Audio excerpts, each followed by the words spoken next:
Hola Jonathan, ¿cómo estás? Buenas tardes.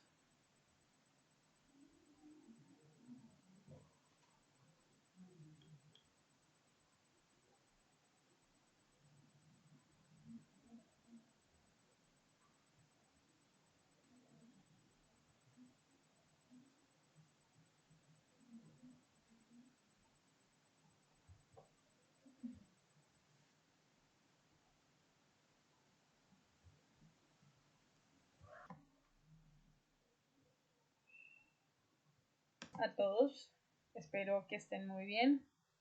Em, pues nada, la clase de hoy nos corresponde para el tema para el técnico de mercadeo, nos corresponde el marketing y el neuromarketing, que ya lo trabajamos el día de ayer.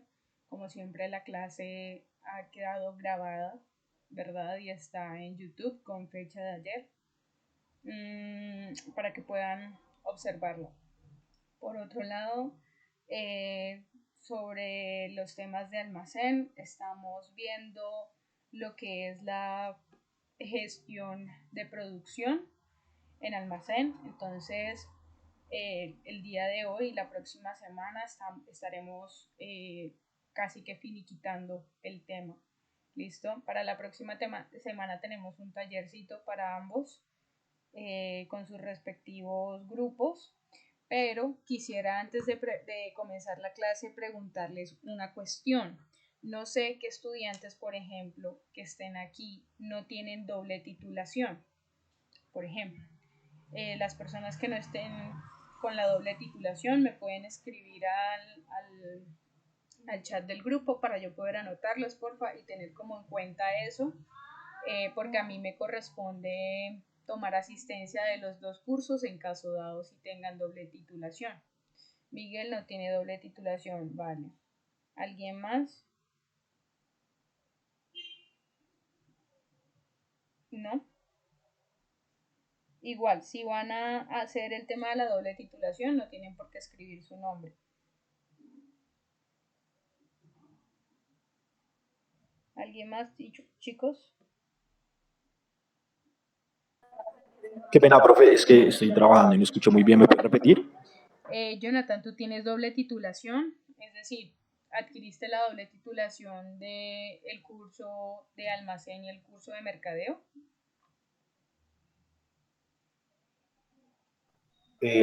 Pues no, profe, no, no. O sea, yo pues estaba con lo de mercadeo, pero pues si se puede hacer el tema de la doble titulación, a mí sí me interesa. Pues Jonathan, es que desde el año pasado, no sé si no se comunicaron de pronto contigo, pero desde el año pasado estamos ofreciendo a los chicos de almacén el tema de la doble titulación con mercadeo porque precisamente por eso fue que fusionamos las clases. Entonces yo te recomiendo que si estás interesado me escribas o le escribas a las personas de la administración y ellos con gusto te van a decir los precios y todo eso. ¿Listo? ¿Alguien Ah, más? listo, profe. Listo, Gracias. Jonathan. Vale. ¿Alguien más no tiene doble titulación? No sé si Leonardo, que ingresó hasta ahorita, creo que tú no tienes, ¿cierto, Leonardo?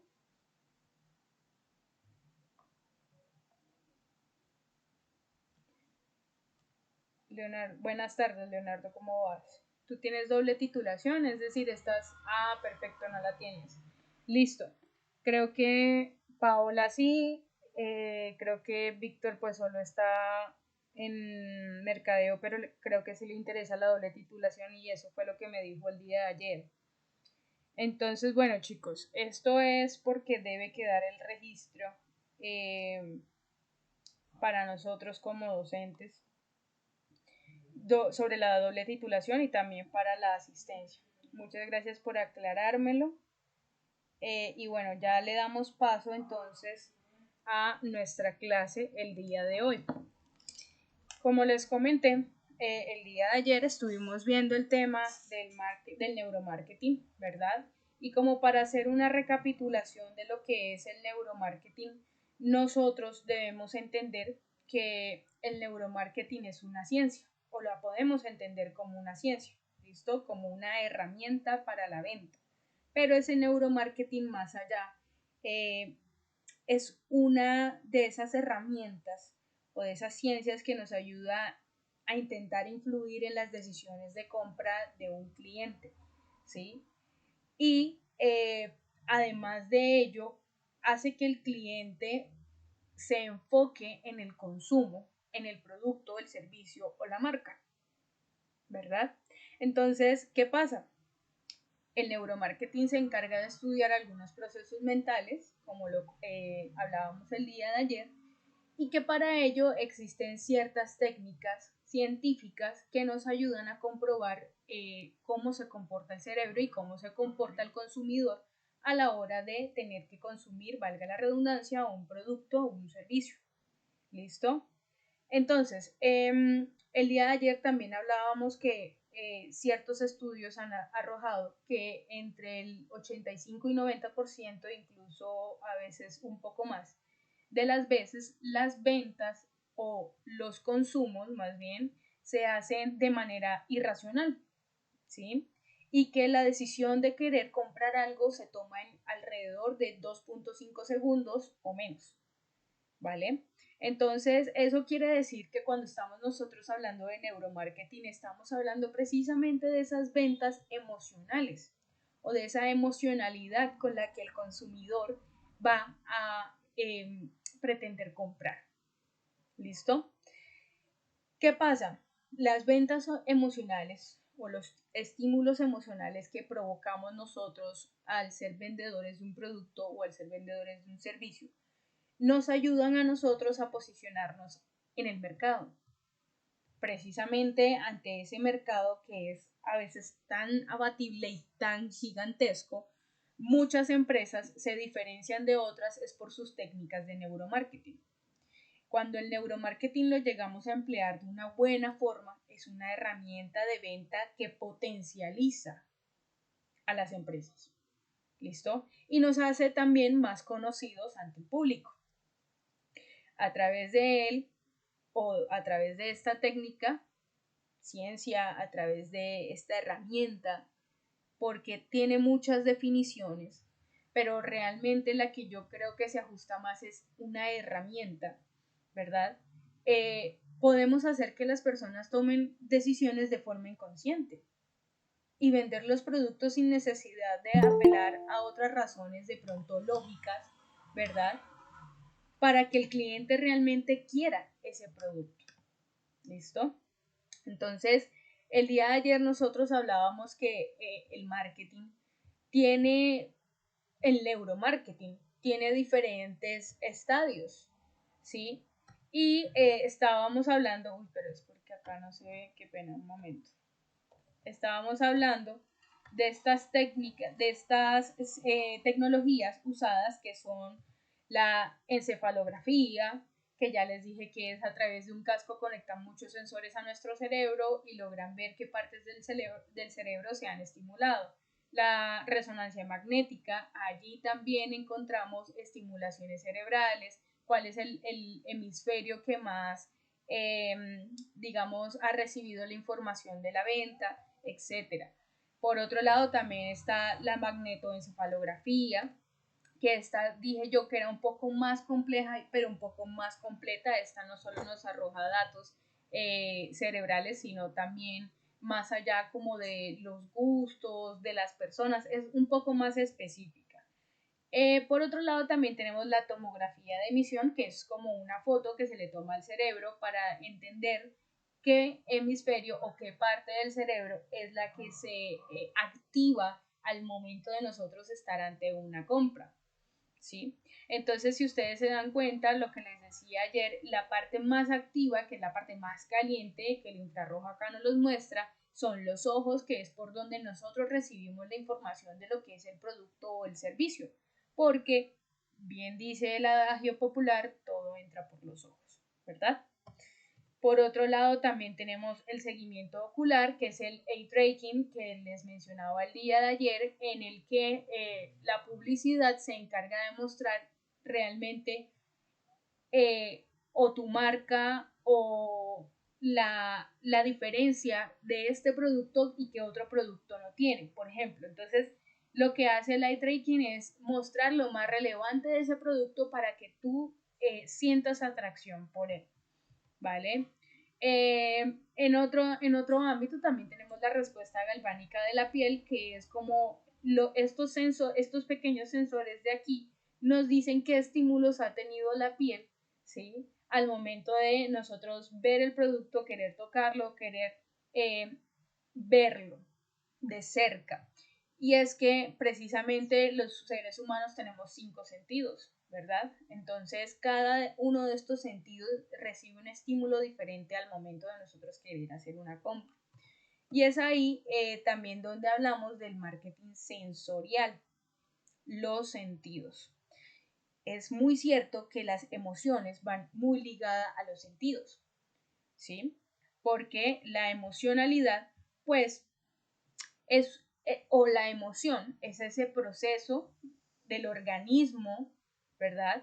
Que se ha activado si encuentra una amenaza, si encuentra un peligro, o si hay desequilibrio en algo, o si por el contrario le gusta algo al organismo, más que nada a tu cerebro.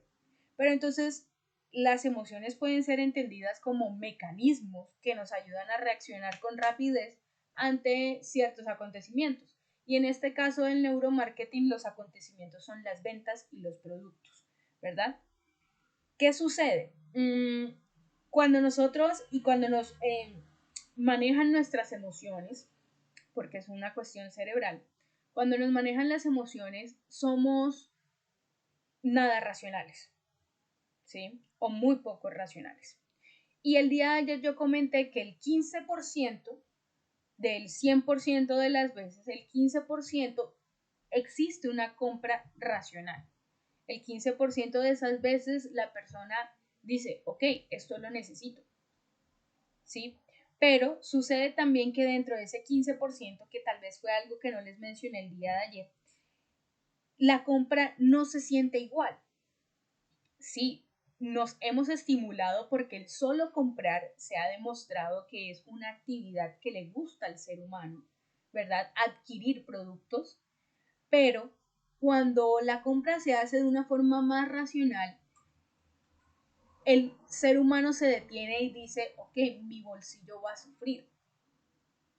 Y es ahí cuando entra como ese conflicto con las emociones, la racionalidad y la emocionalidad. Entonces provoca esta racionalidad que se generen sí ciertas emociones, pero no ciertas emociones positivas, sino negativas.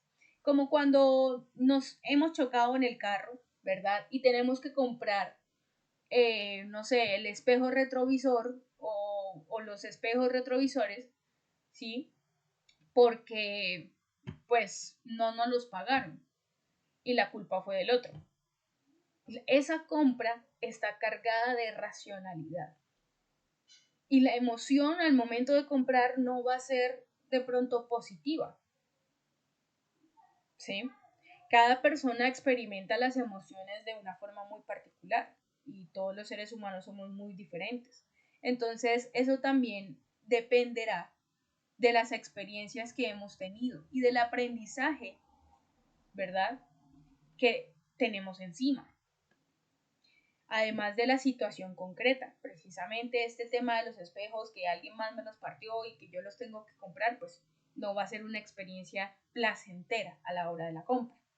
Pero entonces, abarcando nuevamente el neuromarketing, entendemos que existe un marketing sensorial y ese marketing sensorial es el que nos entra por todos los sentidos. Existe un marketing que es muy conocido, que es el marketing olfativo, y es que obviamente utilizamos el sentido del olfato aquí. Cuando nosotros entramos de pronto no solo a los supermercados, sino también a esas tiendas que venden fragancias y aromas, o de pronto una tienda de ropa que huele muy rico y pasamos por ella y decimos como, uff, huele delicioso. Créanme que es una estrategia de marketing usada por el sitio o por la empresa, para que si tu vista, que es como el primer contacto que hacemos con el objeto o el servicio o la persona que nos los está vendiendo no alcanzó a percatarse, pues tenemos el olfato. Y el olfato, chicos, es, creo yo, que de los sentidos más fuertes. ¿Por qué? Hay personas que han dicho que tienen memoria olfativa y es una memoria muy rara porque asocian, por ejemplo, ciertos olores con ciertas personas. Y creo que a todos, casi todos, nos pasa que sí asociamos ciertos olores con ciertas personas o ciertos lugares, ¿verdad? Pero hay personas que les pasa mucho más y que está más desarrollado su sentido del olfato que su sentido de pronto del tacto o de la vista, incluso el gusto. ¿Listo? Entonces, en los estudios hemos podido encontrar que el olfato puede aumentar entre un 40 y también un 50% dependiendo del tipo de persona y el tipo de sentido que tenga esa persona más desarrollado la venta. El olor, por ejemplo, de la panadería estimula a la compra. Y es que esto, chicos, no es de ahora, es de hace muchos años. Cuando después de la revolución industrial empezaron las personas de las panaderías a echarle ciertos químicos, bueno, químicos o tal vez ciertos componentes al pan, ¿verdad? Para que cuando se estuviera horneando, oliera diferente. Y no solo en la margarina, porque no solo la margarina es la que huele. Los aditivos que se le echan al pan también huelen. Entonces, ese olor estimula el apetito. ¿Y qué pasó? Que en la Segunda Guerra Mundial y para la Revolución Industrial, ¿verdad? Necesitaban ese estímulo en la gente. ¿De acuerdo? Entonces, a partir de ahí podemos decir que nosotros cuando vamos a un centro comercial y nos huele a nuestra comida favorita o cuando incluso entramos a un sitio y nos huele rico, la compra tiene un 40 y 50% más de posibilidades que se dé. Por ejemplo, a muchas personas les gusta el olor de la gasolina, a muchas personas les gusta el olor de la pintura, a muchas personas les gusta el olor del aire acondicionado o de los hospitales incluso. Y uno dice, bueno, ok, es raro, pero el olfato en sí te transporta y te lleva a cosas que quieres. No estoy diciendo ahora que las personas que les gusta el olor de la gasolina están siempre predispuestas a comprar gasolina, porque eso no es tan cierto, pero de alguna u otra manera, cada vez que van a recargar la gasolina, les gusta.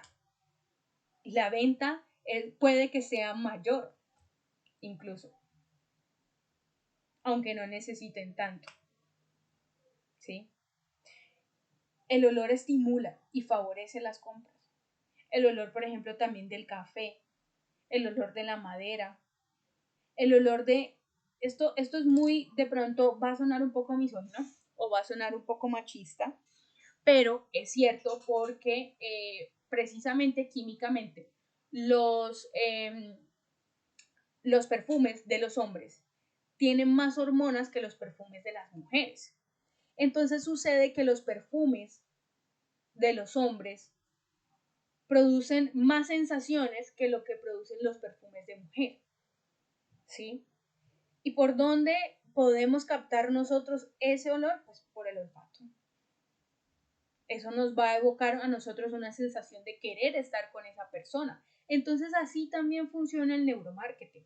Cuando nosotros vamos a los supermercados, cuando nosotros vamos a la panadería, cuando nosotros vamos a diferentes tipos de sitios, ¿sí? O diferentes tipos de empresas, el olor también nos llama a comprar. Por ejemplo, a mí en lo personal, aunque de pronto no compro mucho en esa tienda, pero me gusta el olor de las tiendas de Coag, de la marca de ropa Coag, me gusta. No sé qué fragancia utilizan porque ellos dicen que es reserva de ellos, pero precisamente eso es una estrategia de marketing que están empleando ellos. ¿Sí? Entonces, ¿qué sucede? Nosotros podemos utilizar ciertas herramientas, ¿sí?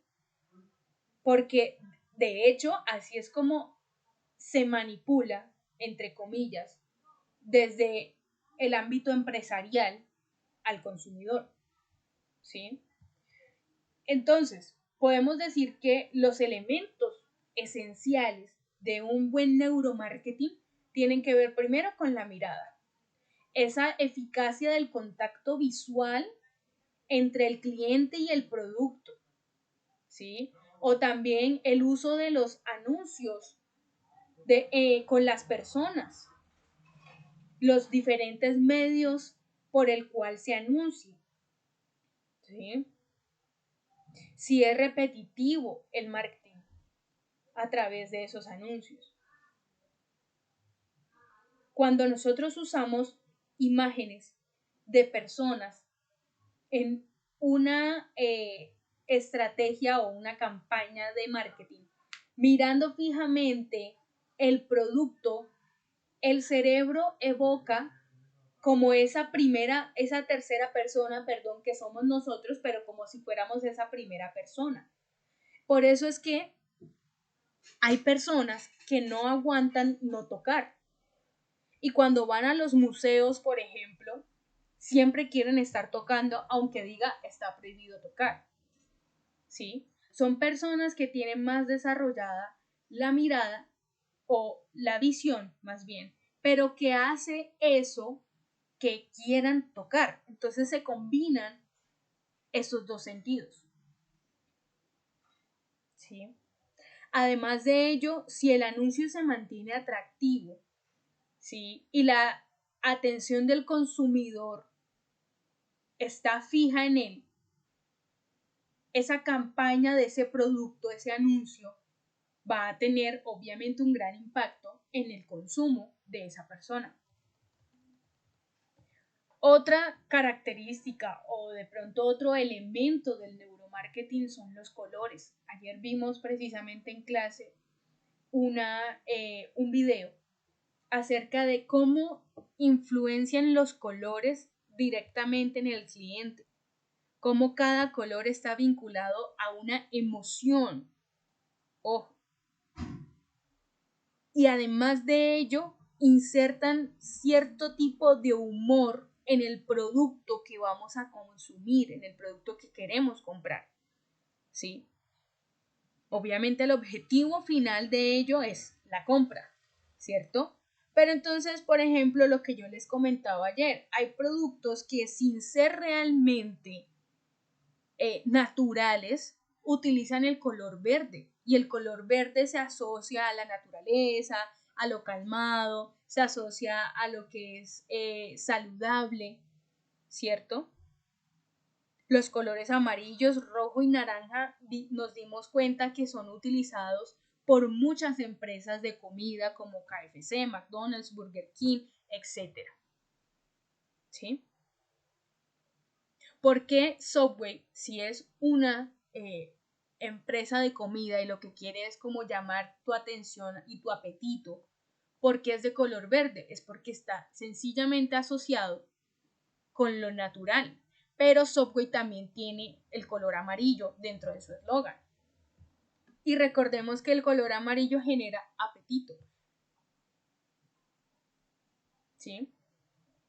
Entonces, el color, el marketing, la publicidad es una de esas estrategias o uno de esos elementos más impactantes en cuanto a lo visible. ¿Sí? Además, también otro elemento es la velocidad y la rapidez con la que se atrae al público. ¿Cómo así? La sensación de velocidad y agilidad cuando nosotros queremos vender un producto es porque queremos que el producto sea de fácil acceso, ¿verdad? Para que pueda ser llevado rápidamente y así tener una venta eficaz. Entonces, era lo que yo les explicaba de pronto el año pasado a los chicos de mercadeo, que cuando nosotros llegamos a un supermercado, en las cajas, cuando ya vamos a pagar, nos ponen productos al lado de la caja para que sea de fácil acceso y de una forma rápida poder adquirirlo. ¿Sí? Entonces, eso también hace parte del neuromarketing. ¿Listo? Además de ello, otro elemento muy importante del neuromarketing que se ha desarrollado con los años es el contar historias. Antes nosotros no entendíamos por qué de pronto en una propaganda nos trataban de como contar una pequeña historia o dar como una pequeña introducción de lo que estaba sucediendo. Y es que la propaganda tomó su auge realmente para los 90, ¿sí? Antes las propagandas tenían un concepto diferente. Sí, buscaba que el consumidor comprara, pero no se hacía de manera tan invasiva como se hace hoy en día. ¿Listo? Que eso es muy importante. Entonces, cuando en una propaganda, cuando no solo en propagandas de televisión, ¿no? También radiales, nos cuentan una historia para vendernos algo, existen más posibilidades de poder adquirir el producto. ¿Por qué creen ustedes que cuando la gente se monta a Transmilenio, cuando la gente se monta a los buses con una historia, hay más oportunidad que las personas le compren a cuando no lo hacen y simplemente venden el producto y ya? O también esa forma de poder hablarle a la gente, que es otra de los elementos y de las herramientas del neuromarketing, el cómo escuchamos nosotros el discurso, ¿sí? Entonces, contar historias y escucharlas, ¿verdad? Aunque son dos cosas diferentes, van ligadas de la mano. Y es que el storytelling o el contar historias es una técnica de las campañas, por ejemplo, de Coca-Cola, de Pepsi, que en la época de los 80 y los 90 ellos tuvieron unas campañas muy rivales precisamente porque querían posicionarse en el mercado. Entonces lo que hacía Pepsi era contar que supuestamente el chico de la escuela si tomaba Pepsi se volvía cool y tenía más amigos, por ejemplo. Y Coca-Cola entonces para la época de Navidad en la propaganda contaba que con Coca-Cola todos se podían unir y pasaban milagros, porque llegaba el hijo perdido de yo no sé dónde a la reunión familiar. ¿Sí? Entonces, por ello es que invertir en un buen guión, en una buena estrategia emocional, ¿sí? Hacia el público, puede darnos muchos frutos dentro del neuromarketing. Ahí también, entonces, nos referimos a la música, que es otro elemento. La música. Cuando nosotros vamos a un supermercado, no hay música rock en los altavoces, no hay música metal en los altavoces, no hay electrónica en los altavoces, hay pop, hay baladas, pero nunca vamos a encontrar ese tipo de supermercados que tú llegas y te van a poner una electrónica para que tú salgas y compres rápido. No, al contrario, lo que quieren los supermercados, por ejemplo, es que el ritmo de compra sea apacible, sea calmado, que tú te tomes el tiempo, que incluso en ese tiempo ya tú sabes que vas a comprar, pero que lleves más. ¿Sí? Pero al contrario sucede que si el local está muy lleno y por ejemplo es temporada decembrina, la música es movida para que tú hagas tus compras rápido y le des la oportunidad a los demás de también hacer la compra. ¿Sí? La música a todo el mundo le gusta prácticamente, independientemente del género, ¿cierto? Entonces, en muchos restaurantes, que sobre todo se ven en los restaurantes, cuando tú estás en un restaurante de pronto de comida muy sofisticada y demás, la música es muy calmada, tipo piano, para que tú te tomes el tiempo de poder consumir.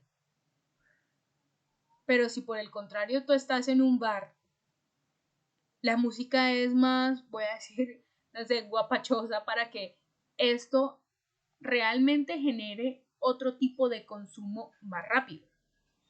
Porque en el bar a la gente no le sirve que tú estés con una copa toda la noche. Ellos quieren un consumo rápido, pero si la música es buena, tú te quedas. ¿Sí? Entonces la música, sensorialmente hablando, dentro del neuromarketing, también influye en cómo compramos y a qué velocidad lo hacemos. Y también qué compramos, claramente. ¿Listo? Por otro lado, también tenemos la luz, el color y el clima. El color ya lo dijimos y ya hablamos ahorita de ello un poco y el día de ayer.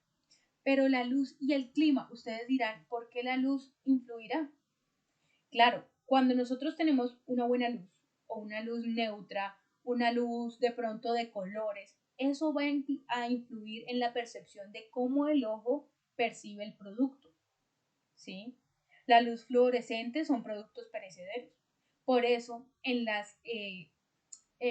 los supermercados, por ejemplo, ustedes van a encontrar que en la parte de embutidos y demás, que son productos perecederos, ¿cierto? La luz es mucho más fuerte que en la parte de los enlatados, que de pronto tienen un tiempo más prolongado de vida. Los colores también aumentan la percepción de la calidad de los productos. Entre más vivo el color, mejor. Por eso el rojo está asociado con la carne. El azul está asociado con los productos frescos y refrigerados. El verde con las frutas y verduras. El calor, una temperatura entre los 20 y los 25 grados, ¿sí? Produce una sensación de bienestar. Por eso, cuando vamos a comprar a los supermercados, nos encontramos que si estamos en tierra caliente, pues el supermercado tiene aire acondicionado. Pero si estamos en tierra fría, el supermercado no cuenta con aire acondicionado para mantener un clima controlado dentro, que no haga ni tanto calor ni tanto frío. ¿Sí? Pero, ¿dónde podemos observar más la trascendencia de la luz y el clima al momento de la compra? Cuando ustedes han ido, si han tenido de pronto la oportunidad de ir a tierra caliente, ya llámese Milgar, lo que quieran, Cartagena, etc. Ustedes salen porque listo, estamos paseando. Pero el calor a mí me genera una compra necesaria siempre y es el agua. Pero si por el contrario estoy en tierra fría, el frío a mí me genera una compra que incluso no es necesaria, pero muchas personas lo hacen, y es ir a tomar café. Entonces, el impacto realmente de la luz y el clima es importante, y del color ni se diga a la hora de consumir un producto. Hay personas que en el clima frío les gustan los sitios aún un poco más fríos, como más acogedores, ¿sí? Como ese tardeo cuando está lloviendo, pero ya en el extremo frío no, porque hace que la gente prácticamente se tuya. En el calor, la cosa cambia, a la gente le gusta salir, refrescarse, no sé, dar una vuelta, pero no le gusta el sol excesivo. Entonces, sucede que con esto, chicos, nosotros podemos entender que esos elementos del neuromarketing son trascendentales, ¿sí? Y que el neuromarketing en sí y el marketing como tal se sustenta en todos los conocimientos que uno tenga de psicología, sociología, economía, otro tipo de ciencias exactas, antropología también entra ahí, que es el estudio del ser, ¿verdad?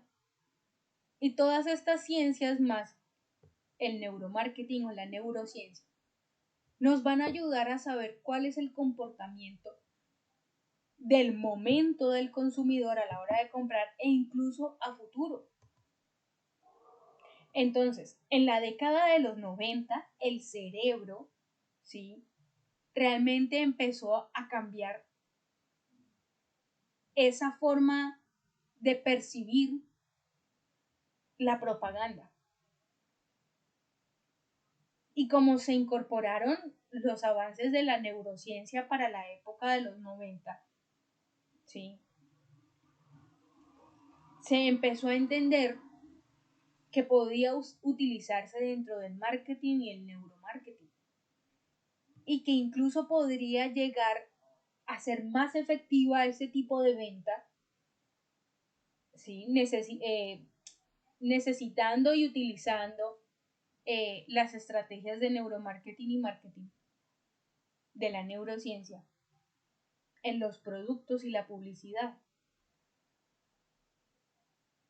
Ahí entonces empezó a investigar el mercado y a segmentarlo, a desarrollar otro tipo de estrategias que fueran más exitosas para poder vender más, para que el producto y el posicionamiento del mismo y los precios fueran más asequibles, para que la comunicación y los canales por los cuales se pasaba el tipo de producto o servicio afirmaran en el cliente o en ese consumidor esa necesidad de compra, esa emocionalidad de la compra. ¿Sí? Entonces, sucede que cada vez nos dimos cuenta, más y más, que no solo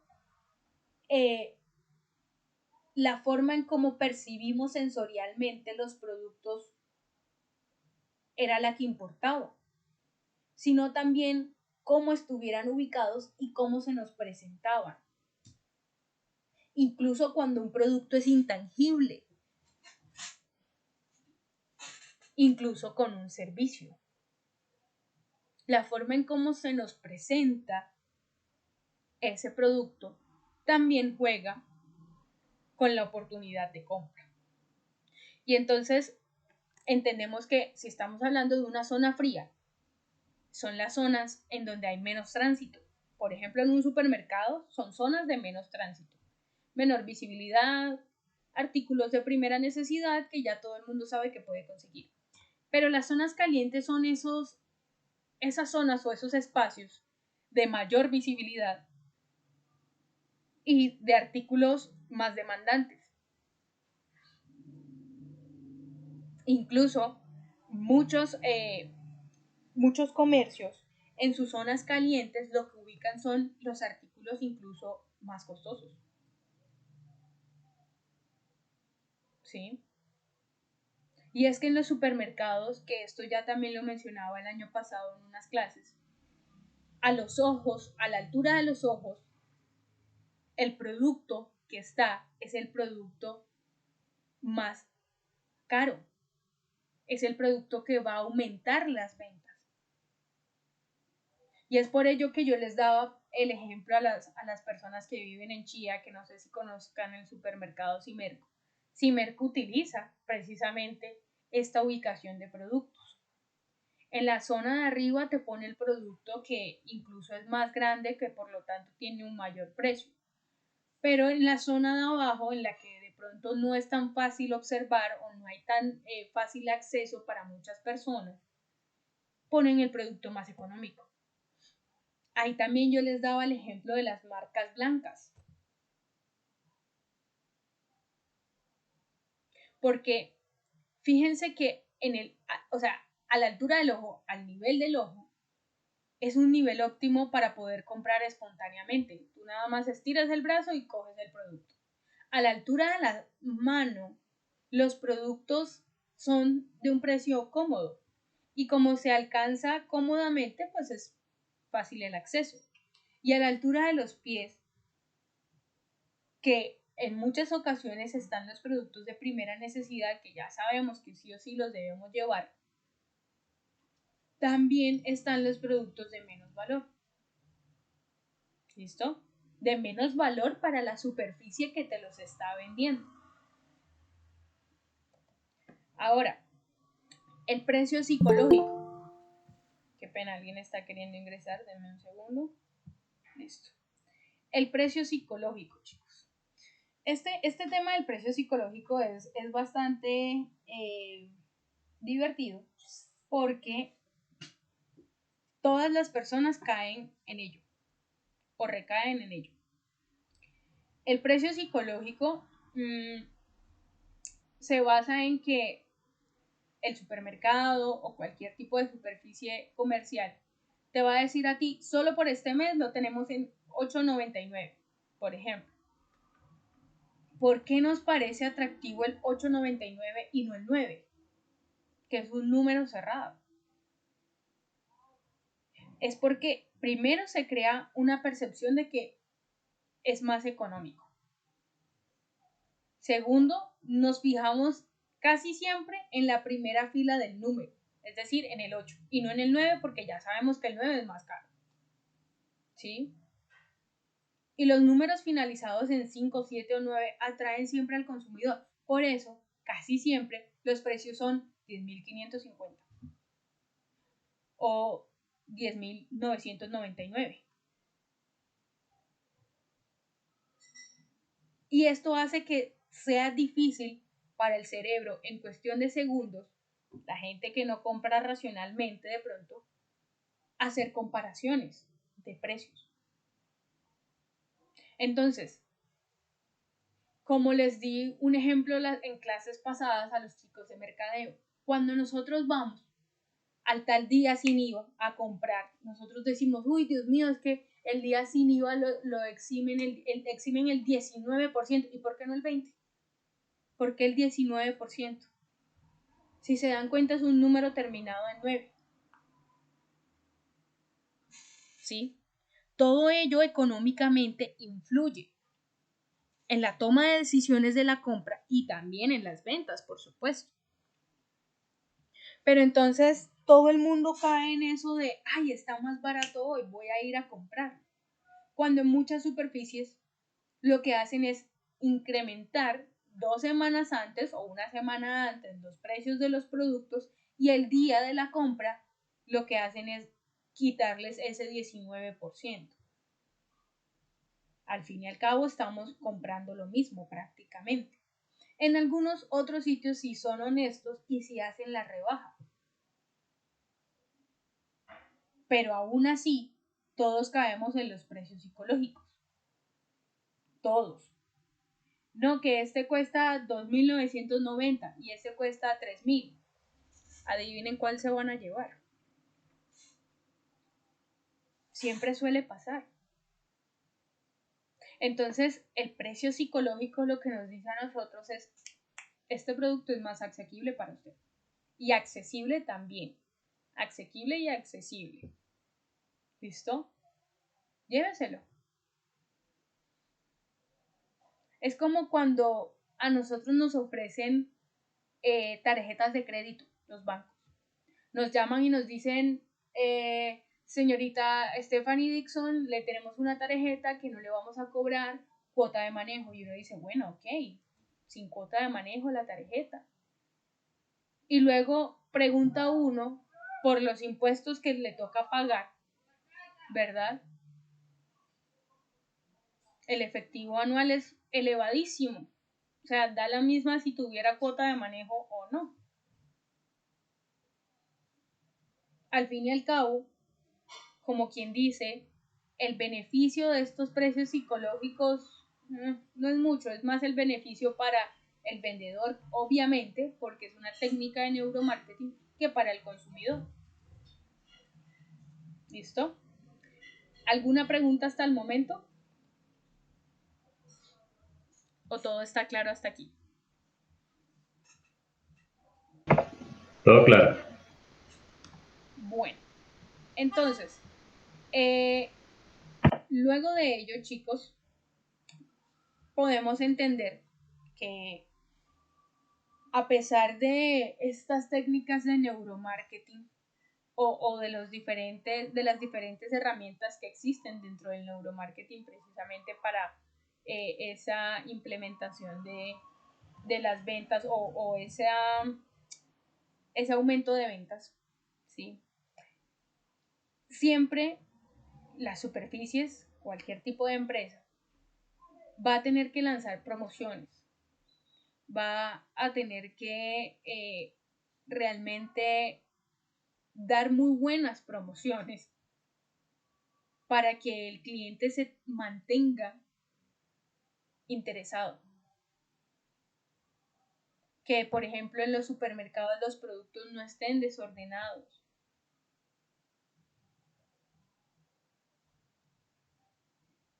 Y aquí nos dice que los productos desordenados nos dan la sensación de más barato. Imagínense que esto es un doble juego, una doble cara, por decirlo de alguna forma. Porque está demostrado que al cerebro le gusta ver que los productos estén de manera ordenada. ¿Sí? Pero cuando nosotros encontramos todo así como tirado ahí en el piso y tal, o de pronto en las estanterías, pero regado, como pasa en muchas ocasiones con de uno y Ara, nos da esa sensación de que es más barato y que, rápido me lo llevo. ¿Sí? Las góndolas, yo les comentaba el año pasado que eran aquellas estanterías que estaban en las zonas calientes sobre un producto y que estaban también cerca del pasillo donde el resto de tipo de productos igual a ese se encontraba. Pero esas góndolas transmiten sensación de valor porque es que están primero que los otros tipos de producto o que el otro producto de la otra marca.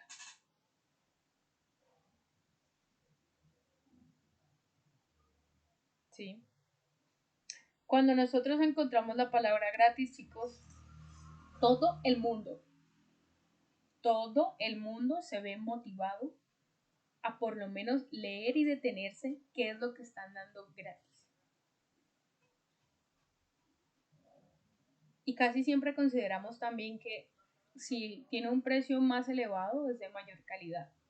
Y no siempre se cumple. No siempre. ¿Listo? Ahora, volviendo un poco a las emociones, porque el neuromarketing es esa venta emocional, existen emociones básicas, ¿sí? Que se han categorizado a lo largo de los años y a lo largo de los estudios como miedo, sorpresa, aversión, que es como un disgusto, la ira, la alegría y la tristeza, ¿sí? Porque existen muchas más emociones, pero existen incluso muchísimos más sentimientos. Ojo con eso, que no son lo mismo. Entonces, el miedo, pues, necesariamente no es que sea algo negativo, pero sí nos sirve para apartarnos de algo peligroso y que nos toca actuar con precaución. La sorpresa, el sobresalto o lo que es el asombro en sí nos ayuda a orientarnos y saber qué hacer ante una situación nueva. La aversión, que es el disgusto o el asco hacia algo, nos produce rechazo, pero inmediato, y nos dice, aléjese, eso no está bien, para nada, no lo toleramos. La ira, por el contrario, va relacionada con el enojo, con el sentimiento de enojo, de rabia, ¿sí? Que aparece cuando las cosas pues que queremos no nos salen como queríamos o que de alguna u otra forma nos sentimos amenazados porque no se van a dar como queríamos. Entonces, la ira es un sentimiento y una emoción, perdón, la ira es una emoción, pero el enojo es un sentimiento adaptativo que impulsa al comprador a no hacer algo, pero a tener que resolver el problema. Y si la situación se pone difícil, pues definitivamente abandonar, ¿verdad? La situación.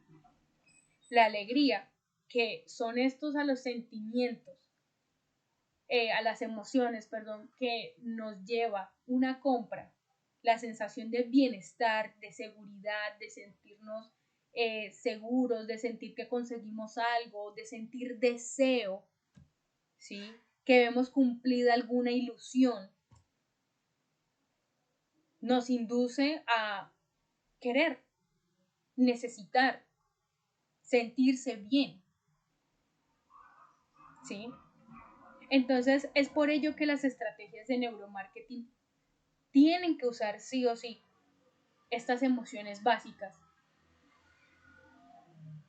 con lo que procuran generar. Ojo, yo no voy a decir que siempre se usa la alegría para la venta, no. Hay campañas de marketing muy bien hechas en las que la gente recurre al miedo incluso o a la ira, ¿sí? Para poder vender. Créanme que en otros, voy a hablar un poco de política aquí, pero en otros momentos, cuando han hecho campañas políticas ciertos políticos, valga el rango que sea, utilizan artimañas para que la gente entre en cólera, entre en ira con otras personas de manera algo irracional, ¿verdad? Pero sucede. Y entonces el voz a voz populi se extiende y es que esa persona es mala, esa persona hizo tal cosa, incluso en muchas ocasiones sin haberse confirmado, ¿verdad? Eso sucede. Y sucede mucho. Entonces, el vender, chicos, podría llamarse un arte. Otros lo llaman artimañas. ¿Listo? Pero bueno, hasta ahí vamos a llegar el día de hoy con nuestro tema del neuromarketing. Y vamos a arrancar, más bien, con el tema de la gestión de producción. Denme un momento que voy a compartir la pantalla. A ver, un momentico, qué pena. A ver, no sé si ya la ven, aún no la ven o ya la ven. ¿La alcanzamos a ver? No, señora. Ok, ¿y ahora? ¿Sí? Creo que sí, ahora sí, creo que sí se está viendo. Entonces lo que comentábamos un poco ayer de la gestión de producción, ¿verdad? Es que toda empresa tiene que gestionar su logística y su producción, pero que la gestión de producción en los almacenes específicamente se refiere al proceso precisamente logístico que se lleva a cabo en la recepción, almacenamiento y el movimiento de cualquier material dentro del almacén, llámese producto, material, materia prima, servicio, etc. Y aclarábamos un poco que un servicio, por ejemplo, en muchas ocasiones como tal no necesita de una producción, pero producir algo para que exista un servicio sí pasa, ¿sí? Entonces aclarábamos que esa producción en sí son una serie de procesos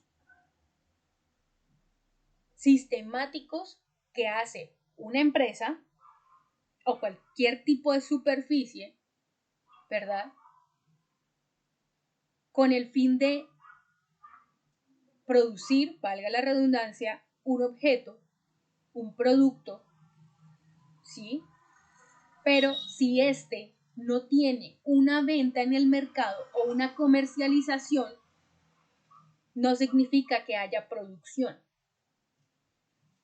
¿Listo? Entonces solo podemos entender la producción al momento de saber que por eso que nosotros estamos ofreciendo nos van a dar o nos van a retribuir un valor económico. Entonces, la gestión de producción es toda esa organización, toda esa preparación operatoria, ¿sí? Que se denomina gestión de producción en cualquier tipo de empresa. Eso abarca la elaboración de las actividades de bienes o servicios. Entonces mi pregunta ayer en clase fue, ¿un servicio necesita ser producido?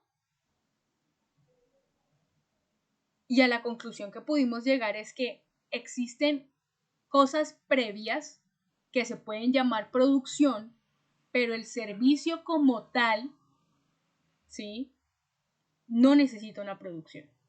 Es decir, el ejemplo que yo puse ayer, las antenas de telecomunicaciones mandan las ondas, ¿verdad? Y ese es el servicio como tal, neto, como quien dice. Proporcionar ondas para las telecomunicaciones. Pero detrás de ello sí hubo una producción de todas las empresas que fabricaron la antena, de las personas que instalaron la antena, de los que monitorean las antenas, etc. ¿Sí? La producción hace parte de las empresas. Y esas empresas tienen un sistema en su interior que les permite definir estrategias y acciones, ¿verdad?, para gestionar precisamente esa producción, esa elaboración de bienes, esa venta de servicios, de una forma eficaz, de una forma eficiente. ¿Sí?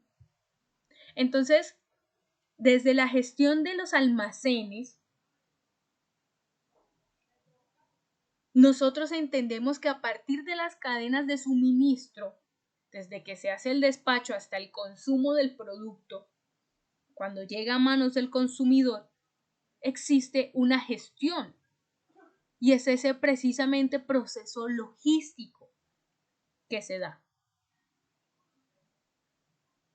Cuando nosotros hablamos de gestionar almacenes o cualquier tipo de empresa, de administrar operaciones dentro de una empresa, estamos hablando de poder adquirir rentabilidad, ganar rentabilidad y al mismo tiempo cumplir con el objetivo que es vender y tener rendimiento dentro de la empresa.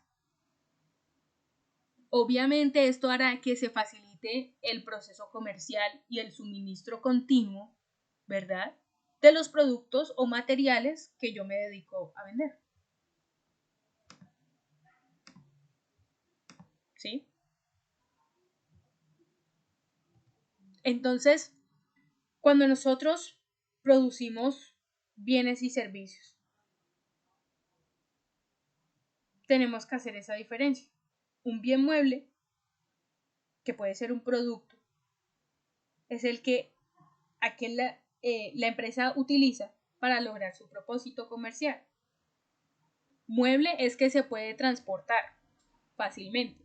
Entonces, maquinaria que se pueda transportar fácil se entenderá como un bien mueble. ¿Sí?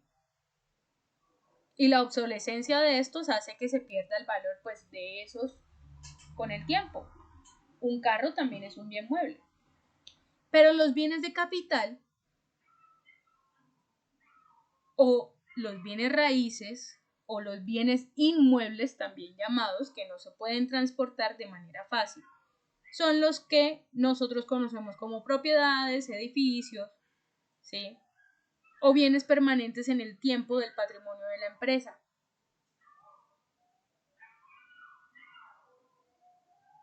Por el contrario, el servicio es la actividad que, sin ser producción, precisamente, se considera por extensión de esa forma. Por ejemplo, la reparación de computadores, la atención médica, el trabajo de un contador, ¿sí?, el trabajo de un abogado cuando lleva un caso. Es un servicio. Pero entonces existen también factores productivos. Existen las entradas, que son llamados recursos o insumos, o también factores productivos, y son los elementos que se utilizan precisamente para ese proceso o esa transformación productiva, esa transformación de la materia. Materias primas o insumos. ¿Sí?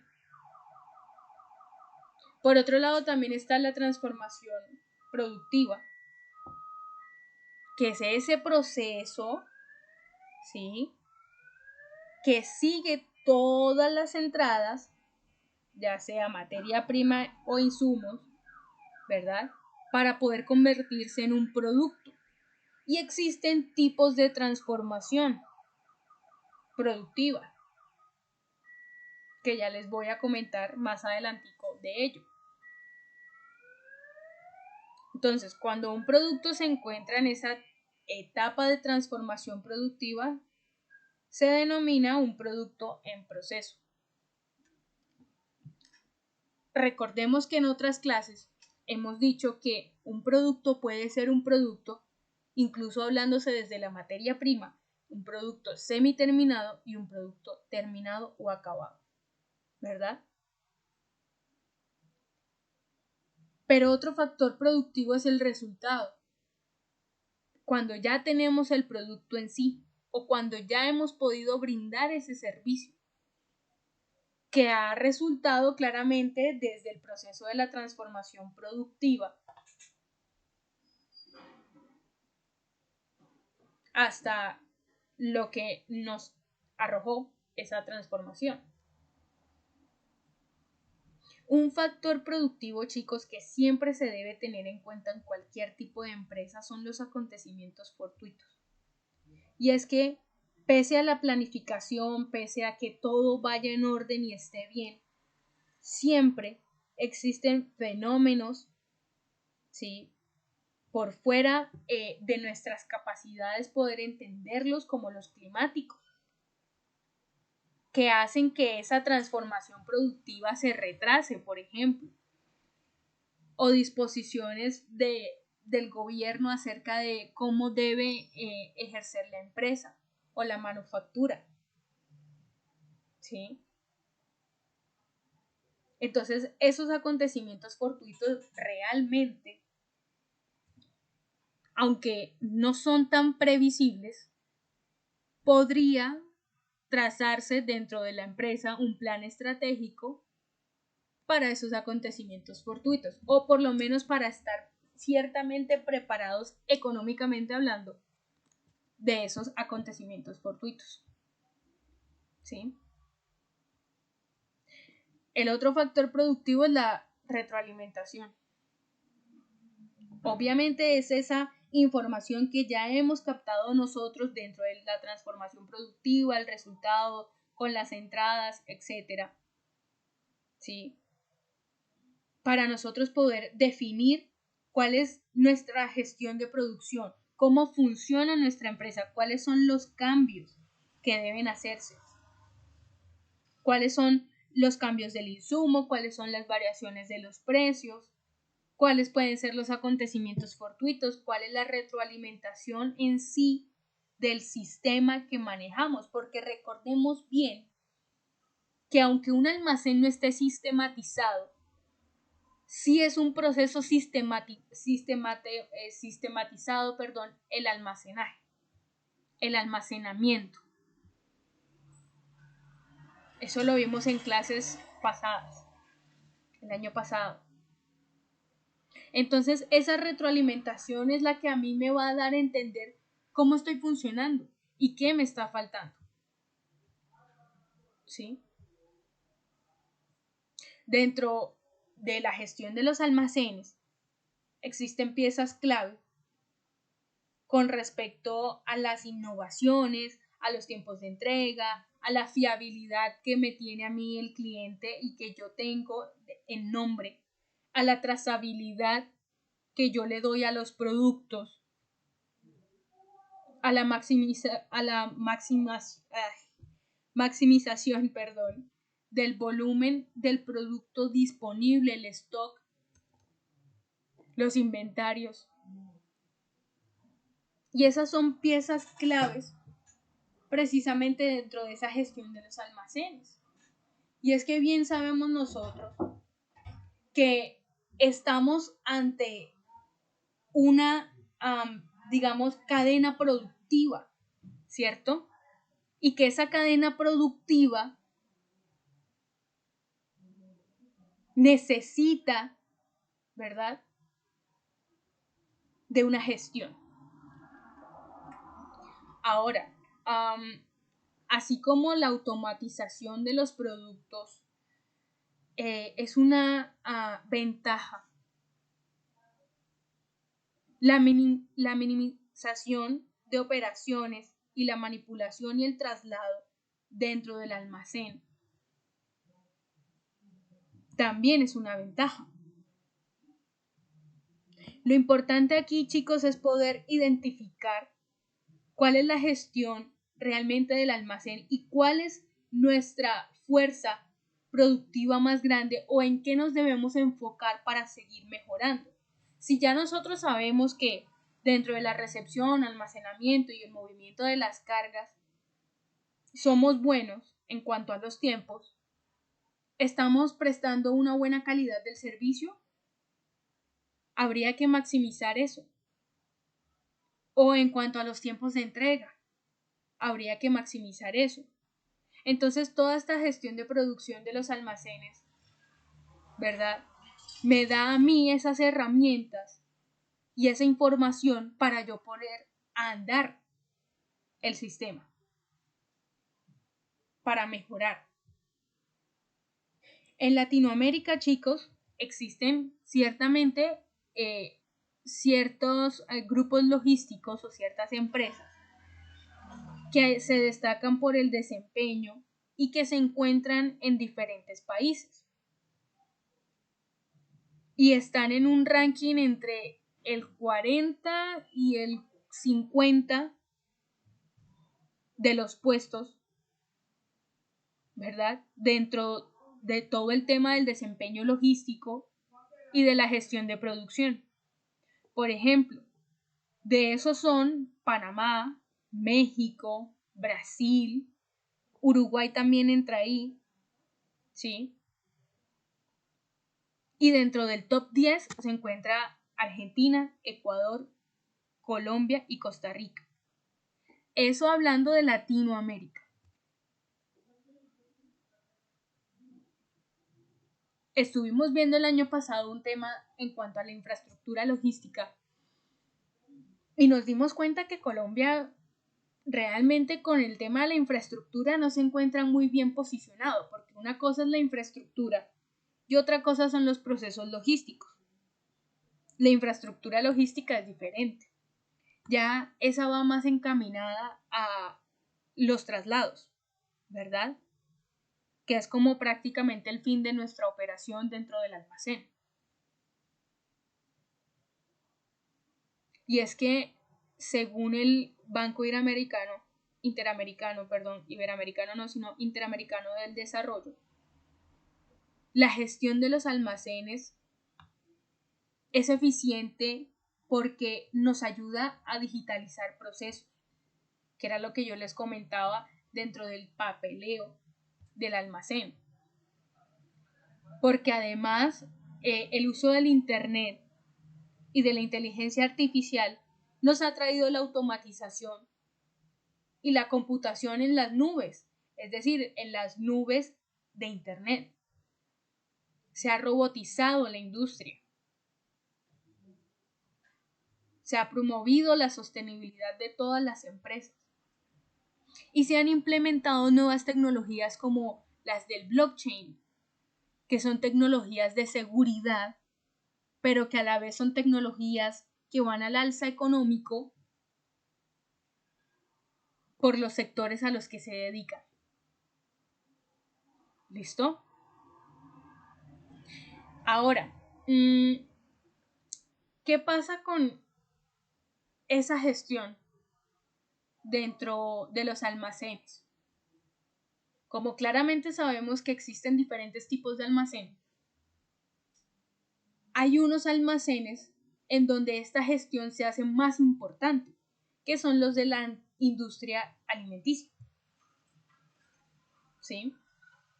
Y es que al reducirse, por ejemplo, los tiempos y los costos operativos, es una de las razones para poder invertir aún más en la gestión de producción de esos almacenes. Porque al reducir los tiempos en los que el almacén hace el cargue y descargue de los productos de alimentos, la calidad del alimento se va a conservar. El consumidor final va a poder encontrar realmente un alimento de buena calidad, va a poder encontrar un alimento de manera rápida, es decir, siempre su proveedor, que son los supermercados, van a poder tener el producto a la mano. Y es por ello que esa importancia de los almacenes de la industria alimenticia deben ser de prioridad en el área logística. Y siempre tienen ciertas prioridades. En Bogotá hay unos horarios específicos incluso para el cargue y descargue de productos alimenticios. Y estos almacenes tienen que vigilar realmente cada etapa de la producción, abastecimiento y distribución. Claramente si se dedican a la producción, que el año pasado hablábamos de unos compañeros que se encontraban trabajando en empresas, por ejemplo, como alquería y demás. ¿Sí? Esas empresas realmente siempre lo que están buscando es que esa competitividad del mercado, esa gestión de producción que tienen, los ayuden a posicionarse y a potenciar su almacén, su empresa. Pero entonces, ¿qué sucede? Como existe la digitalización, como se ve una mejoría en la calidad del producto, como la obtención del producto se hace de una forma más rápida y en un tiempo más real, la industria de alimentos se ha podido posicionar, por lo menos en Colombia, de una mejor forma. Y los alimentos se distribuyen en un menor tiempo, aunque incluso falte infraestructura logística para que sea incluso más rápido. Pero entonces, ¿qué nos da esa gestión de producción, chicos? En cualquier tipo de almacén. Una gestión eficiente de las tareas administrativas, por ejemplo, de las tareas de producción, mejora de costos, mejora de tiempos, más rapidez, aumento de la satisfacción del cliente, que es en sí los objetivos generales de un almacén. Pero una de las cosas más importantes, chicos, es la operabilidad 24 horas los 7 días de la semana sin interrupción. Claramente hablando de grandes superficies o de almacenes grandes, la operatividad y la operabilidad serán de 24 horas los 7 días de la semana.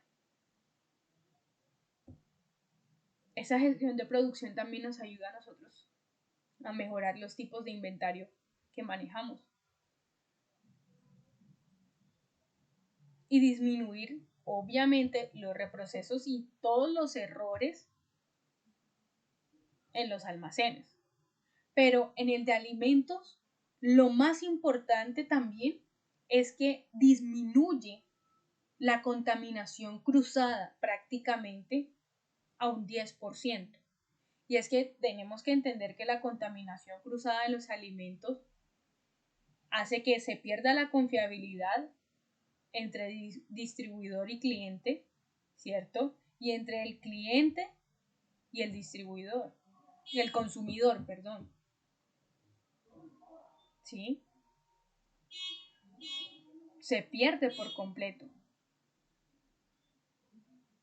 A nadie le gustaría intoxicarse por comer un alimento.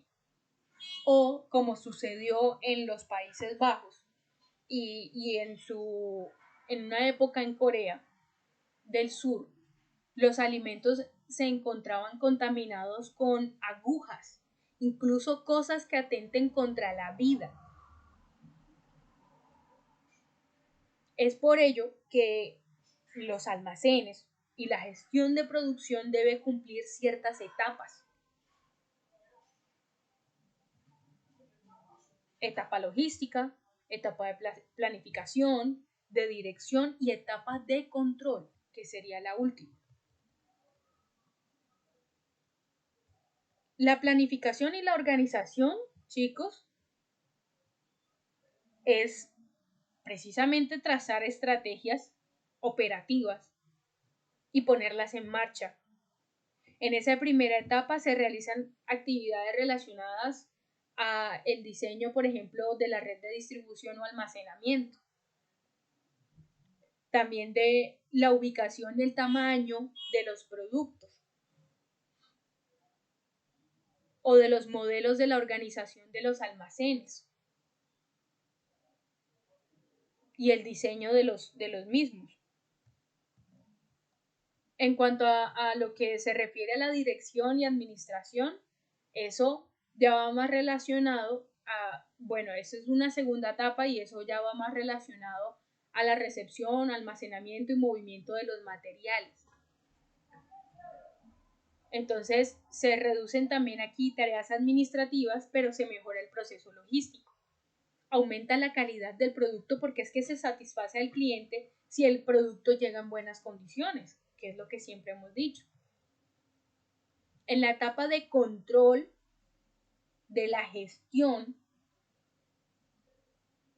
que ya es prácticamente la última etapa, aquí es donde se estima cuáles van a ser los gastos, por ejemplo. Aquí también entendemos cuál es la información relacionada con los procesos previos que se han hecho. Cómo es que la administración lo está haciendo, si lo está haciendo de una manera eficiente o no. Aquí es donde entendemos si estamos funcionando óptimamente a nivel interno. ¿Sí? Por eso es que el control de gestión se vuelve tan importante. Porque además el control de gestión lo que hace es integrar otras áreas, ¿sí? Dentro de la industria, o dentro del almacén, dentro de lo que sea que estemos tratando, para que todo vaya,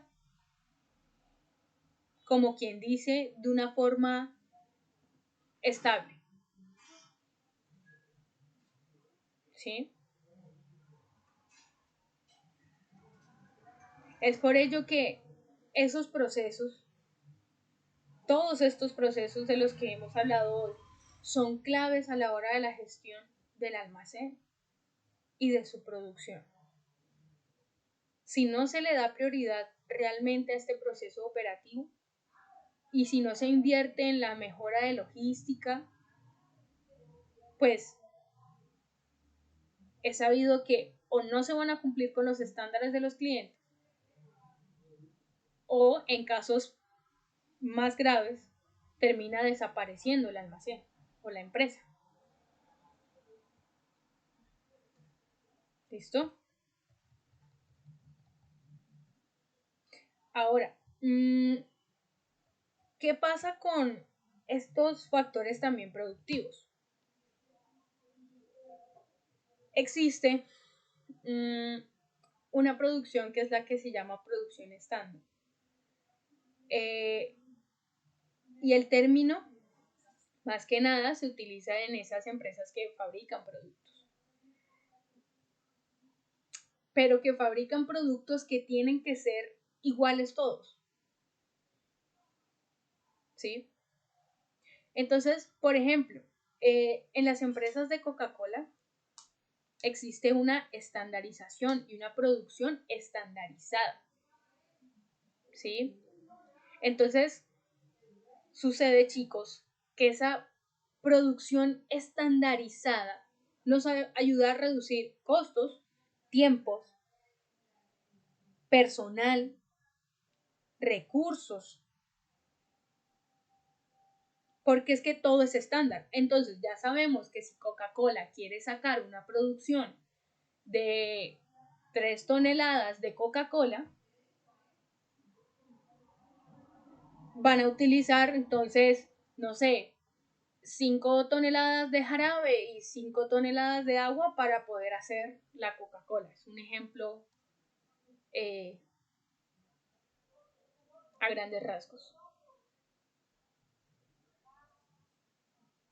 Cuando uno se estandariza o cuando se estandariza esa producción, los indicadores de la producción son más fáciles de medir. ¿Sí? Y es que yo no sé si ustedes han logrado escuchar qué son los indicadores de producción. ¿Alguno de pronto tiene una idea? ¿No? ¿Alguno presente? Profe, buenas noches. Pues básicamente los indicadores son como las mediciones que se hacen a estos procesos. Igual pues cuando se tiene un sistema de gestión, cada proceso durante la fabricación o, bueno, digámoslo así, tiene sus procesos estandarizados, ¿no? Si una empresa no tiene gestión de calidad, pues obviamente no, estos procesos no van a estar como tan bien armados. Ok, exacto. Pero entonces, para tratar de como definirlos de una manera más concreta, los indicadores de producción o también llamados indicadores de desempeño, que yo creo que se conocen más así siempre, son instrumentos que nos proporcionan a nosotros información cuantitativa, que se puede contar acerca de cómo la empresa se ha desenvuelto y cuáles son los logros de la misma. ¿Sí? Entonces, sucede que esos indicadores de desempeño a nosotros nos van a favorecer en el cumplimiento del objetivo de la empresa y en el caso del almacén, en el cumplimiento del objetivo de la misión o visión del almacén. Pero además de ello, así como lo dijo el compañero, nos van a ayudar en la gestión de calidad. ¿Sí? Todos los indicadores de desempeño establecen una relación entre Media horita. más variables, entre situaciones variables y situaciones no variables. Por favor, apaguemos los micrófonos, chicos. No sé quién lo tiene encendido. Qué pena. Les agradecería. Entonces, ¿qué sucede? Que cuando se establece, ¿verdad?, la variabilidad de los productos, la variabilidad también de las metas de la empresa. El indicador es lo que te va a decir a ti, ok, estamos entre este rango y este rango. Si entramos dentro del rango que se precisa allí, estamos bien. Si no, estamos mal. Entonces, ¿cuál es la importancia realmente de utilizar indicadores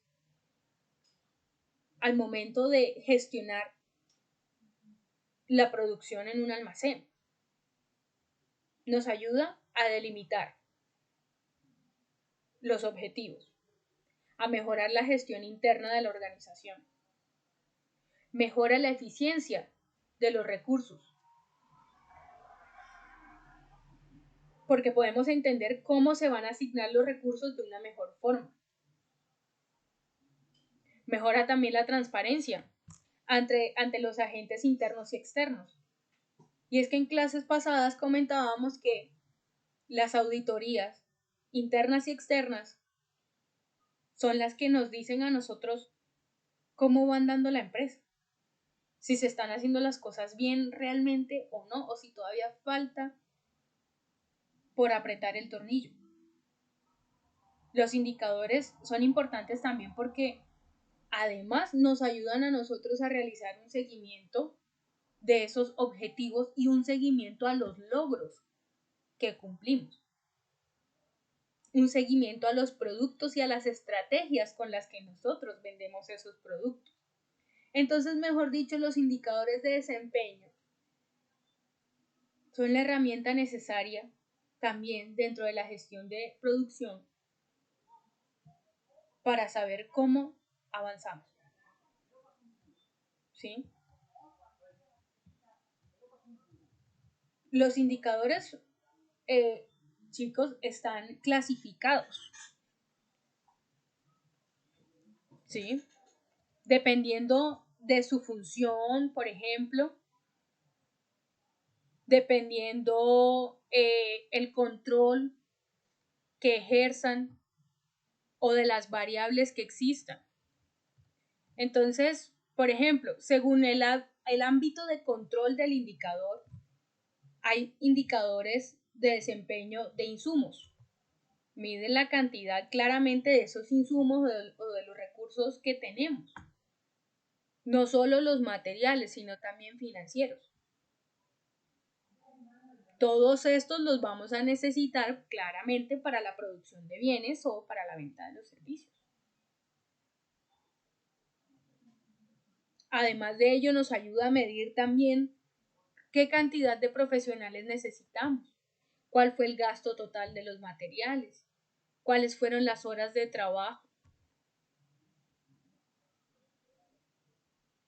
Existen indicadores del producto. Cuentan cuántos bienes y servicios hemos producido y cuántos han sido entregados. Para ello se tiene que trazar un programa o un proyecto, ¿verdad?, dentro de la empresa, que nos ayude también a cuantificar, a contar cuánto se ha vendido y cuánto se ha entregado. El indicador del producto, ojo, no determina si se ha cumplido con el objetivo o si el resultado realmente ha sido el esperado. No, nos ayuda a contar simplemente cuántos bienes han salido, y cuántos hemos vendido. Por lo que debe ser complementario de otro tipo de indicadores. ¿Sí?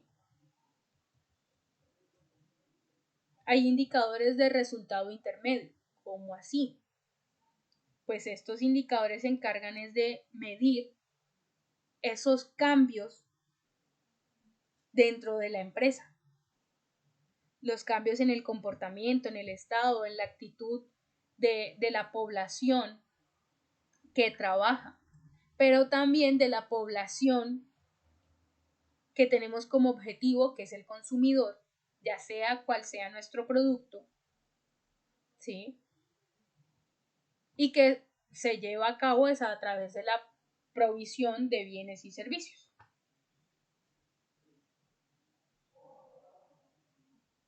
Entonces, ese indicador de resultados intermedios nos ayuda realmente es a entender cómo se está comportando la gente, interna y externamente, si se han logrado cambios o no, si se han logrado los últimos propósitos que se han planeado o no. También existen indicadores de un resultado final. Obviamente, estos sí miden el grado de la mejora y de las condiciones, ¿verdad?, dentro de la empresa, de los bienes y servicios que damos como empresa. Por ejemplo, hace algunos años, los indicadores de resultado final en Colombia se empezaron a usar dentro de los centros de salud o de los centros de educación. ¿Cómo? Hace algunos años, no, hace varios años, con exámenes de estado. Por ejemplo, ¿Cómo sería entonces un indicador de resultado final nos ayuda a medir a nosotros dentro de un almacén? ¿Qué creen ustedes que nos ayuda a medir dentro del almacén? Si va encaminado a medir las condiciones de la población. ¿Qué creerían ustedes, chicos?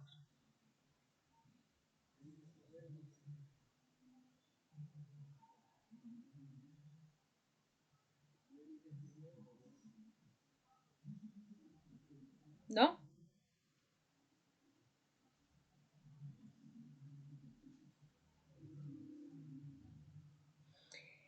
Estos indicadores de resultado final, chicos, nos ayudan a medir a nosotros el trabajo de cada empleado.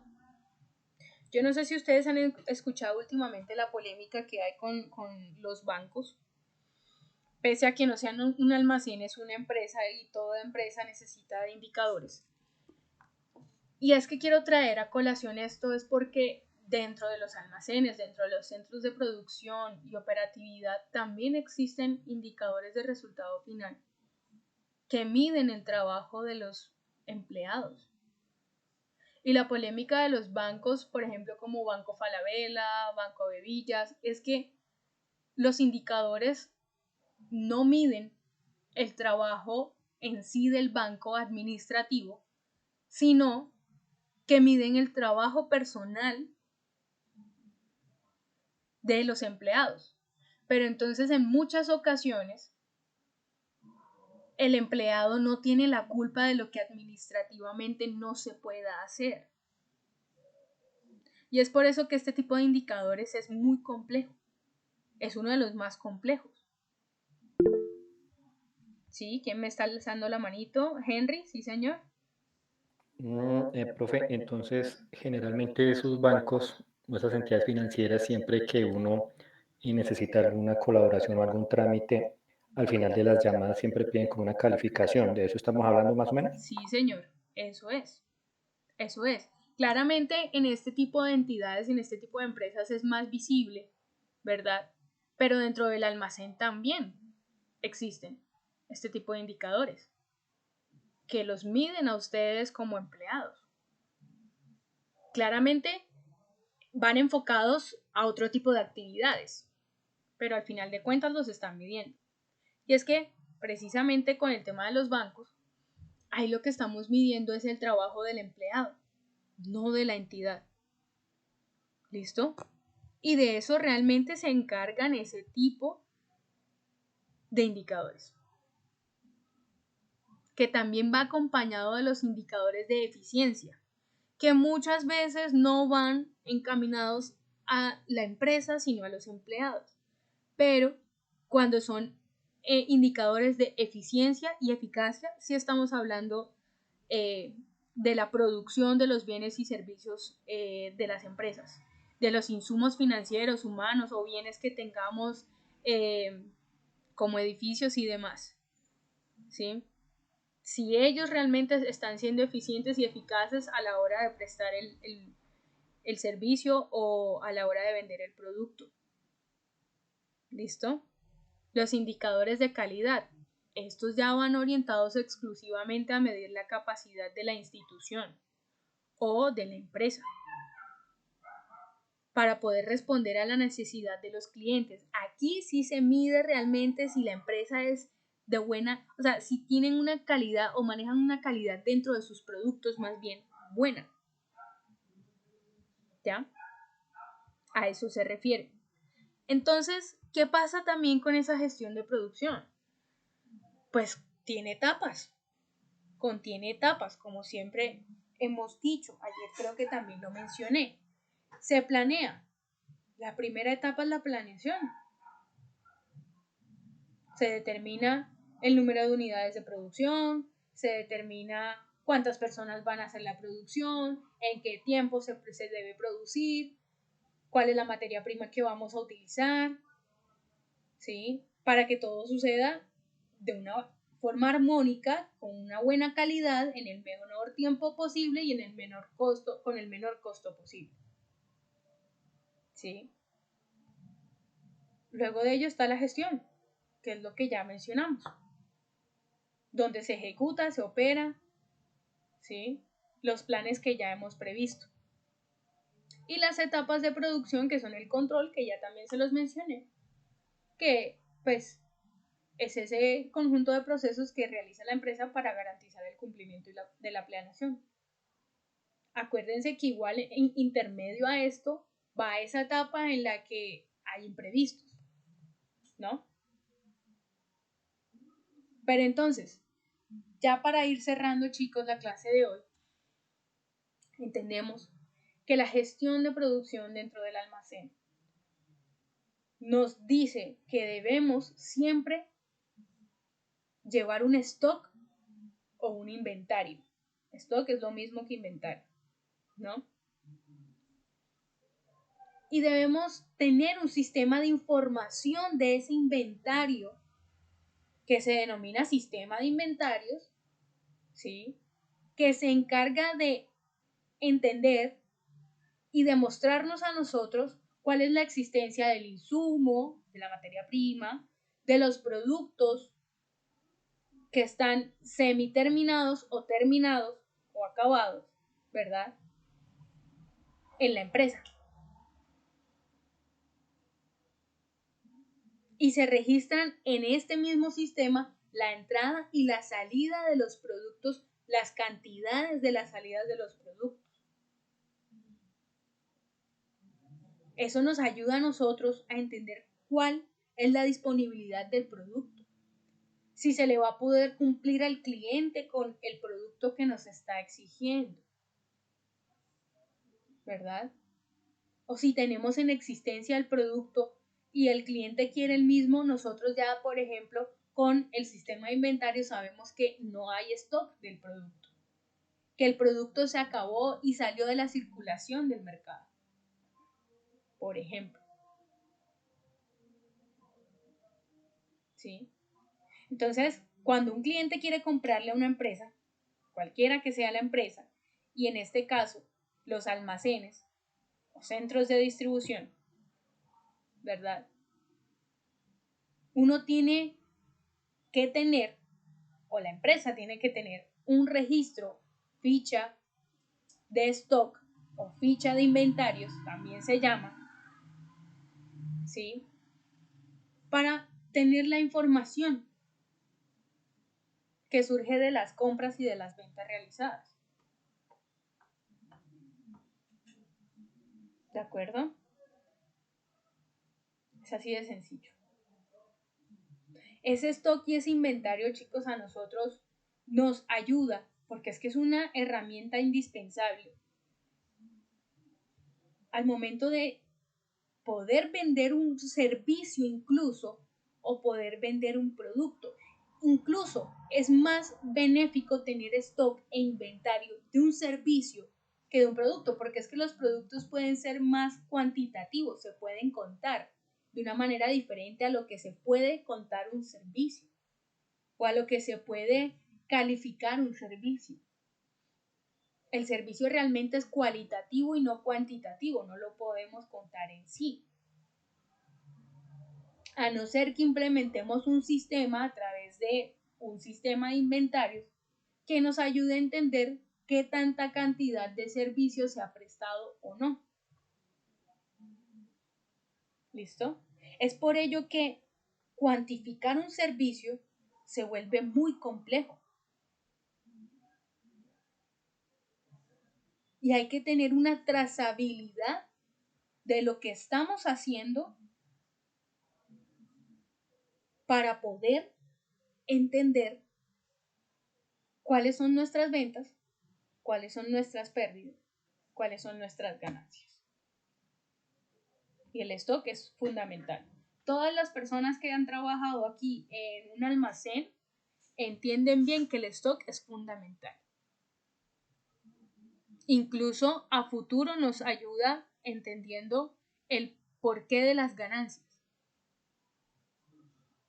Es como cuando nosotros en contabilidad tenemos libros de contabilidad en el que llevamos qué salió y qué no salió, qué vendimos, qué no vendimos, qué pagamos y qué no pagamos. este nos ayuda a hacer el control precisamente de ello dentro del almacén y dentro de la gestión de producción. ¿Listo? Pero bueno, chicos, por el día de hoy vamos a dejar acá. Espero que no se les olvide dejarme el nombre en el video chat o en el chat de la videollamada, por favor, para poder tenerles en cuenta la asistencia. Vuelvo y les recuerdo, chicos, a todos ustedes que por favor tengan en cuenta las fechas, tengan en cuenta también las transversales, ojo con ellas, porque recordemos que si las dejamos para lo último, luego andamos corriendo y se cierra la plataforma y no se puede realizar las evaluaciones ni nada por el estilo. Y toca esperar a que lo abran, entonces es más tiempo perdido. Por otro lado, quisiera preguntarles una cosita. No sé si alguno de ustedes, que creo que ninguno, pero quiero igual de todas maneras confirmar, está ya en etapa de prácticas. ¿Alguno está en etapa de prácticas?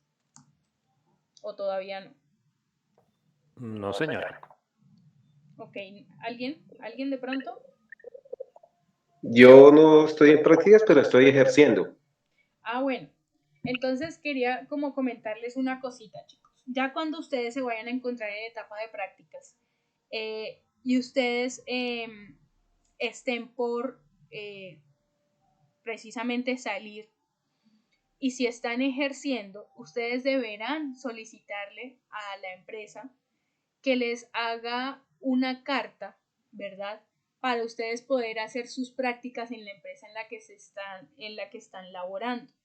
Eso con el fin de no desestabilizarlos a ustedes en cuanto a en cuanto al empleo, perdón, y que de una realicen sus prácticas ahí mismo. Eso se puede. Pero para los chicos de pronto que ya están cerca a realizar prácticas, tienen que hablar, por favor, con la administración de la fundación. Nosotros tenemos unas empresas aliadas que pagan obviamente no todo de pronto el salario mínimo, pero sí entre el 70 y el 60% del salario para las personas que no tengan experiencia, claramente, y que no se encuentren trabajando. Eso por ese lado, para que lo tengamos presente y pues cuando llegue el momento poder gestionar rápidamente las prácticas, chicos, para que no se queden atrasados, ¿listo? Porque eso es todo un papeleo ante la fundación. Así que bueno, chicos, sin otra, de pronto, otra cosa que comentarles, les deseo una buena noche. Por favor, déjenme el nombre aquí en el chat para poder tomarles la asistencia. Que estén muy bien. Muchas gracias, profe. Buenas noches. Igualmente, Gracias, chicos, buenas noches a Muchas todos. gracias, profe. Vale, chicos, descansen. Gracias, profe. Buenas noches. Igual, chicos, descansen.